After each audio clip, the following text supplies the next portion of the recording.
The Three Musketeers by Alexandre Dumas. Chapter 31. English and French. The hour having come, they went with their 4 lackeys to a spot behind the Luxembourg, given up to the feeding of goats. Athos threw a piece of money to the goat-keeper to withdraw. The lackeys were ordered to act as sentinels. A silent party soon drew near to the same enclosure, entered, and joined the Musketeers. Then, according to foreign custom, the presentations took place. The Englishmen were all men of rank. Consequently, the odd names of their adversaries were for them not only a matter of surprise, but of annoyance. "But after all," said Lord de Winter, when the 3 friends had been named, "we do not know who you are. We cannot fight with such names. They are the names of shepherds. Therefore your lordship may suppose they are only assumed names," said Athos. "Which only gives us a greater desire to know the real ones," replied the Englishman. "You played very willingly with us without knowing our names," said Athos, "by the same token that you won our horses." "That is true, but we then only risked our pistoles. This time we risk our blood. One plays with anybody, but one fights only with equals." "And that is but just," said Athos, and he took aside the one of the 4 Englishmen with whom he was to fight, and communicated his name in a low voice. Porthos and Aramis did the same. "Does that satisfy you?" said Athos to his adversary. "Do you find me of sufficient rank to do me the honor of crossing swords with me?" "Yes, monsieur," said the Englishman, bowing. "Well, now shall I tell you something?" added Athos coolly. "What?" replied the Englishman. "Why, that is that you would have acted much more wisely if you had not required me to make myself known." "Why so?" "Because I am believed to be dead, and have reasons for wishing nobody to know that I am living, so that I shall be obliged to kill you to prevent my secret from roaming over the fields." The Englishman looked at Athos, believing that he jested. But Athos did not jest the least in the world. "Gentlemen," said Athos, addressing at the same time his companions and their adversaries, "are we ready?" "Yes," answered the Englishman and the Frenchman, as with one voice. "On guard, then!" cried Athos. Immediately 8 swords glittered in the rays of the setting sun, and the combat began with an animosity very natural between men twice enemies. Athos fenced with as much calmness and method as if he had been practicing in a fencing school. Porthos, abated no doubt of his too great confidence by his adventure of Chantilly, played with skill and prudence. Aramis, who had the 3rd canto of his poem to finish, behaved like a man in haste. Athos killed his adversary first. He hit him but once, but as he had foretold, that hit was a mortal one. The sword pierced his heart. Second, Porthos stretched his upon the grass, with a wound through his thigh. As the Englishman, without making any further resistance than surrendered his sword, Porthos took him up in his arms and bore him to his carriage. Aramis pushed his so vigorously that after going back 50 paces, the man ended by fairly taking to his heels, and disappeared amid the hooting of the lackeys. As to D'Artagnan, he fought purely and simply on the defensive, and when he saw his adversary pretty well fatigued, with a vigorous side thrust he sent his sword flying. The Baron, finding himself disarmed, took 2 or 3 steps back, but in this movement his foot slipped and he fell backward. D'Artagnan was over him at a bound, and said to the Englishman, pointing his sword to his throat, "I could kill you, my lord. You are completely in my hands, but I spare your life for the sake of your sister." D'Artagnan was at the height of joy. He had realized the plan he had imagined beforehand, whose picturing had produced the smiles we noted upon his face. The Englishman, delighted at having to do with a gentleman of such kind disposition, pressed D'Artagnan in his arms, and paid 1,000 compliments to the 3 Musketeers. And as Porthos's adversary was already installed in the carriage, and as Aramis's had taken to his heels, they had nothing to think about but the dead. As Porthos and Aramis were undressing him in the hope of finding his wound not mortal, a large purse dropped from his clothes. D'Artagnan picked it up and offered it to Lord de Winter. "What the devil would you have me do with that?" said the Englishman. "You can restore it to his family," said D'Artagnan. "His family will care much about such a trifle as that. His family will inherit 15,000 louis a year from him. Keep the purse for your lackeys." D'Artagnan put the purse into his pocket. "And now, my young friend, for you will permit me, I hope, to give you that name," said Lord de Winter, "on this very evening, if agreeable to you, I will present you to my sister, Milady Clarik, for I am desirous that she should take you into her good graces, and as she is not in bad odor at court, she may well perhaps on some future day speak a word that will not prove useless to you." D'Artagnan blushed with pleasure, and bowed a sign of assent. At this time Athos came up to D'Artagnan. "What do you mean to do with that purse?" whispered he. "Why, I meant to pass it over to you, my dear Athos." "Me? Why to me?" "Why, you killed him. They are the spoils of victory." "I, the heir of an enemy?" said Athos. "For whom, then, do you take me?" "It is the custom in war," said D'Artagnan. "Why should it not be the custom in a duel? Even on the field of battle I have never done that." Porthos shrugged his shoulders. Aramis, by a movement of his lips, endorsed Athos. "Then," said D'Artagnan, "let us give the money to the lackeys, as Lord de Winter desired us to do."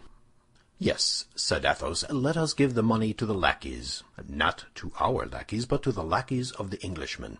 Athos took the purse and threw it into the hands of the coachman. "For you and your comrades." This greatness of spirit in a man who was quite destitute struck even Porthos, and this French generosity, repeated by Lord de Winter and his friend, was highly applauded, except by Messieurs Grimaud, Bazin, Mousqueton, and Planchet. Lord de Winter, on quitting D'Artagnan, gave him his sister's address. She lived in the Place Royale, then the fashionable quarter, at number 6, and he undertook to call and take D'Artagnan with him in order to introduce him. D'Artagnan appointed 8 o'clock at Athos's residence. This introduction to Milady Clarik occupied the head of our Gascon greatly. He remembered in what a strange manner this woman had hitherto been mixed up in his destiny. According to his conviction, she was some creature of the cardinal, and yet he felt himself invincibly drawn toward her by one of those sentiments for which we cannot account. His only fear was that Milady would recognize in him the man of Meung and of Dover.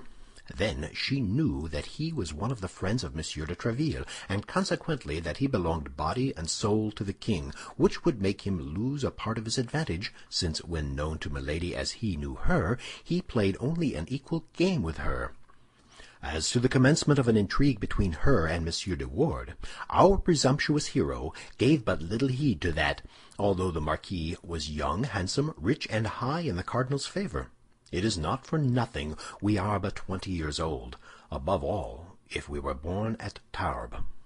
D'Artagnan began by making his most splendid toilet, and then returned to Athos's, and, according to custom, related everything to him.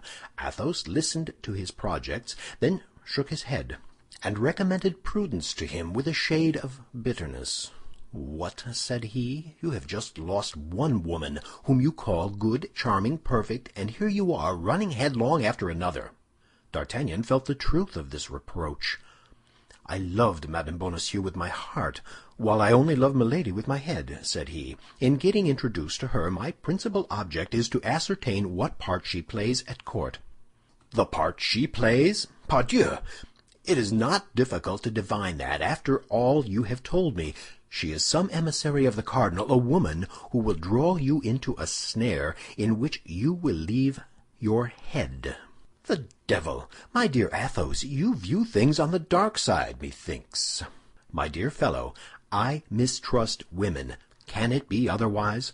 I bought my experience dearly, particularly fair women. Milady is fair, you say?" "She has the most beautiful light hair imaginable." "Oh, my poor D'Artagnan!" said Athos. "Listen to me. I want to be enlightened on a subject. Then, when I shall have learned what I desire to know, I will withdraw." "Be enlightened," said Athos phlegmatically. Lord de Winter arrived at the appointed time, but Athos, being warned of his coming, went into the other chamber. He therefore found D'Artagnan alone, and as it was nearly 8 o'clock, he took the young man with him. An elegant carriage waited below, and as it was drawn by 2 excellent horses, they were soon at the Place Royale. Milady Clarik received D'Artagnan ceremoniously. Her hotel was remarkably sumptuous, and while the most part of the English had quit or were about to quit France on account of the war, Milady had just been laying out much money upon her residence, which proved that the general measure which drove the English from France did not affect her. "You see," said Lord de Winter, presenting D'Artagnan to his sister, "a young gentleman who has held my life in his hands and who has not abused his advantage, although we have been twice enemies, although it was I who insulted him, and although I am an Englishman. Thank him, then, madame, if you have any affection for me." Milady frowned slightly. A scarcely visible cloud passed over her brow, and so peculiar a smile appeared upon her lips that the young man, who saw and observed this triple shade, almost shuddered at it. The brother did not perceive this. He had turned round to play with Milady's favorite monkey, which had pulled him by the doublet. "You are welcome, monsieur," said Milady, in a voice whose singular sweetness contrasted with the symptoms of ill humor which D'Artagnan had just remarked. "You have today acquired eternal rights to my gratitude." The Englishman then turned round and described the combat, without omitting a single detail.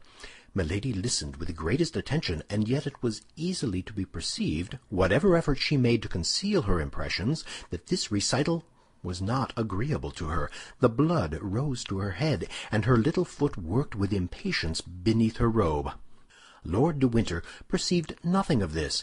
When he had finished, he went to a table upon which was a salver with Spanish wine and glasses. He filled 2 glasses, and by a sign invited D'Artagnan to drink. D'Artagnan knew it was considered disobliging by an Englishman to refuse to pledge him. He therefore drew near to the table and took the second glass. He did not, however, lose sight of Milady, and in a mirror he perceived the change that came over her face. Now that she believed herself to be no longer observed, a sentiment resembling ferocity animated her countenance. She bit her handkerchief with her beautiful teeth. That pretty little soubrette whom D'Artagnan had already observed then came in. She spoke some words to Lord de Winter in English, who thereupon requested D'Artagnan's permission to retire, excusing himself on account of the urgency of the business that had called him away, and charging his sister to obtain his pardon. D'Artagnan exchanged a shake of the hand with Lord de Winter, and then returned to Milady. Her countenance, with surprising mobility, had recovered its gracious expression, but some little red spots on her handkerchief indicated that she had bitten her lips till the blood came. Those lips were magnificent. They might be said to be of coral. The conversation took a cheerful turn. Milady appeared to have entirely recovered. She told D'Artagnan that Lord de Winter was her brother-in-law, and not her brother. She had married a younger brother of the family, who had left her a widow with 1 child. This child was the only heir to Lord de Winter, if Lord de Winter did not marry. All this showed D'Artagnan that there was a veil which concealed something, but he could not yet see under this veil.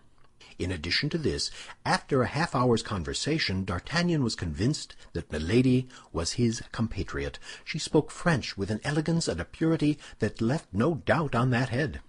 D'Artagnan was profuse in gallant speeches and protestations of devotion. To all the simple things which escaped our Gascon, Milady replied with a smile of kindness. The hour came for him to retire. D'Artagnan took leave of Milady, and left the saloon the happiest of men. On the staircase he met the pretty soubrette, who brushed gently against him as she passed, and then, blushing to the eyes, asked his pardon for having touched him in a voice so sweet that the pardon was granted instantly.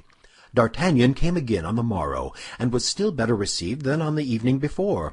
Lord de Winter was not at home, and it was Milady who this time did all the honors of the evening. She appeared to take a great interest in him, asked him whence he came, who were his friends, and whether he had not sometimes thought of attaching himself to the cardinal.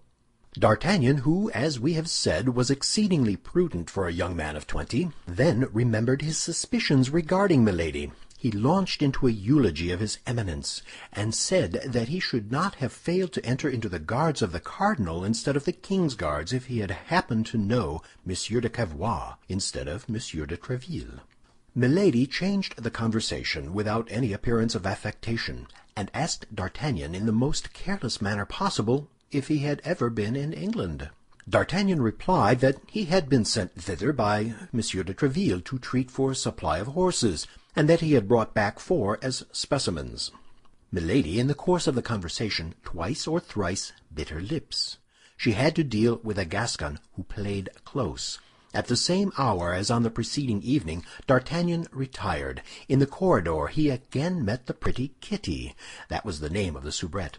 She looked at him with an expression of kindness which it was impossible to mistake. But D'Artagnan was so preoccupied by the mistress that he noticed absolutely nothing but her. D'Artagnan came again on the morrow, and the day after that, and each day Milady gave him a more gracious reception.